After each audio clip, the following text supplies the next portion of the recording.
Hello everyone, स्वागत है आपका मेरे channel excellence in education world 2023-24 के विषय में, जिसका नाम है अमृतकाल की उड़ान।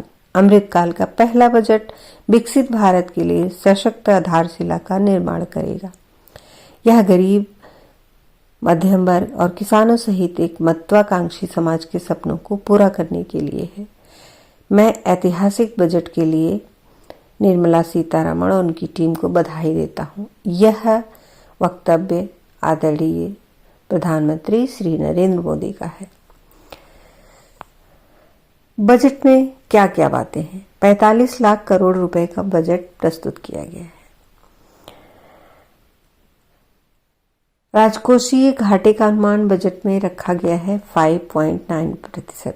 मौजूदा वित्त वर्ष यह 6.5% है। इसे 2025-26 तक 4.5% तक रखने का लक्ष्य है।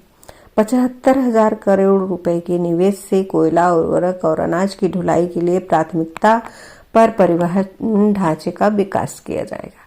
33% की वृद्धि पूंजीगत निवेश परिव्यय में की गई है। अब यह राशि 10 लाख करोड़ रुपए होगी। 20 लाख करोड़ रुपए के ऋण वितरण का लक्ष्य पशुपालन, मात्स्यिकी, डेयरी उद्यम के लिए तय किया गया है।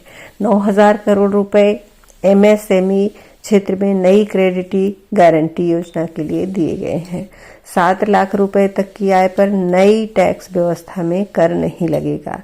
पुरानी आयकर व्यवस्था में कोई बदलाव नहीं किया गया है।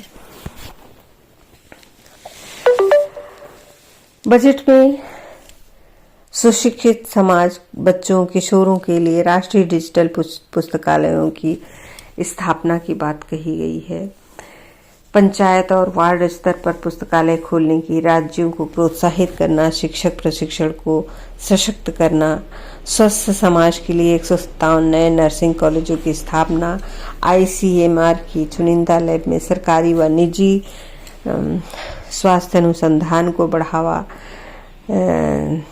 सिकल सेल बीमारी को वर्ष 2047 तक समाप्त करना, जनसंख्या नियोजन, युवाओं को अंतर्राष्ट्रीय अवसरों के लिए तैयार करने के लिए 30 कौशल विकास केंद्रों की स्थापना, 47 लाख युवाओं को अगले 3 वर्ष में राष्ट्रीय अप्रेंटिसशिप प्रोत्साहन योजना में भत्ता देना, पीएम पीबीजीटी योजना में अनुसूचित जनजातियों के लिए 15,000 करोड़ रुपए का प्रावधान, 500 आकांक्षी ब्लॉकों का विकास के लिए चयन, निर्धन कैदियों को जमानत राशि देने में मदद, 7.5% तक वार्षिक ब्याज दर के साथ महिलाओं के लिए नई लघु बचत योजना का प्राविधान, 81 लाख स्वयं सहायता समूहों के जरिए देश की ग्रामीण महिलाओं के सशक्तिकरण की तैयारी, 10,000 करोड़ रुपए से गोवर्धन योजना में 500 वेस्ट टू वेल्थ प्लांट स्थापित करना, वैकल्पिक उर्वरक प्रयोग के लिए पीएम प्रणाम योजना,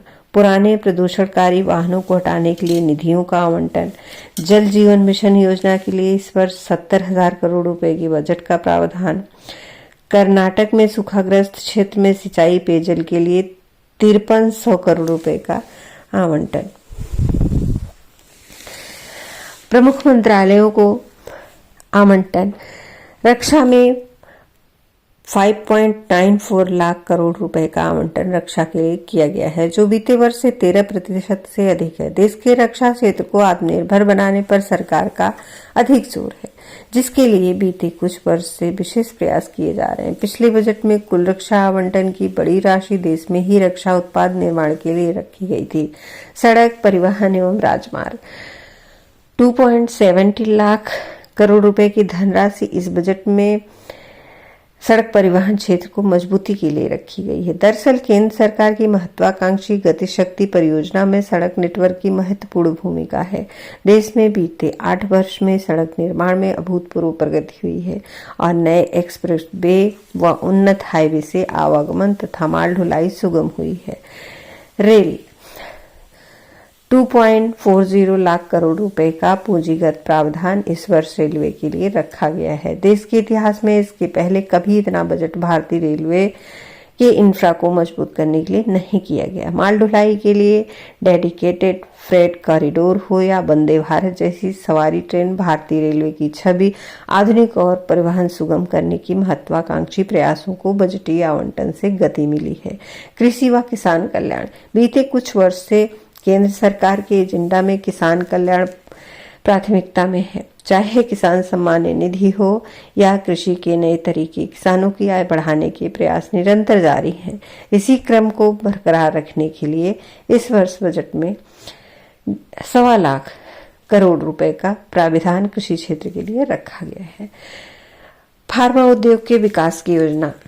1250 करोड़ रुपए की फार्मा क्षेत्र के लिए दिए गए हैं। बीते वर्ष यह राशि 100 करोड़ रुपए थी। भारत फार्मा क्षेत्र में बड़ा निर्यातक बन रहा है। अमेरिका की कुल जेनरिक दवा मांग का 40%, यूनाइटेड किंगडम की कुल दवा मांग का 25% भारत निर्यात करता है। पीएम आवास योजना। वंचित वर्ग के नागरिकों के सिर पर छत उपलब्ध कराने की केंद्र की पीएम आवास योजना को इस बार 79,000 करोड़ रुपए से अधिक राशि आवंटित की गई है। बीते वर्ष 48,000 करोड़ रुपए का आवंटन इस योजना के लिए बजट में किया गया था, जिसमें बड़ी वृद्धि की गई है। ईवी बनाने और अपनाने से जुड़ी योजना। देश में पर्यावरण संतुलन के साथ तेल आयात कम करने के लक्ष्य को साधने के लिए इलेक्ट्रिक वाहन बनाने और अपनाने से जुड़ी फिल्म योजना के लिए इस बार 5,172 करोड़ रुपए रखे गए हैं। यह राशि बीते वर्ष से करीब 2,200 करोड़ रुपए अधिक है। पूर्वोत्तर में इंफ्रा विकास की योजना। देश के अंतिम छोर तक संपर्क मजबूत और सुगम बनाने के लिए केंद्र सरकार की बीते वर्षों के प्रयासों को सशक्त करने के क्रम में इस वर्ष बजट 2,491 करोड़ रुपए आवंटित किए गए हैं। वर्ष 2022-23 में यह राशि 1,419 करोड़ रुपए थी। करदाता को राहत। मध्यम वर्ग के 7 करोड़पति करदाताओं को भी राहत दी गई है। 15.5 लाख रुपए की ज्यादा आय वालों को नई व्यवस्था के तहत स्टैंडर्ड डिडक्शन मिलेगा। फिलहाल पुरानी आयकर व्यवस्था जारी रहेगी, लेकिन सरकार की योजना इस पर पर्दा गिराने की है। बागवानी, अनाज, दुग्ध पालन और मत्स्य पालन पर जोर है।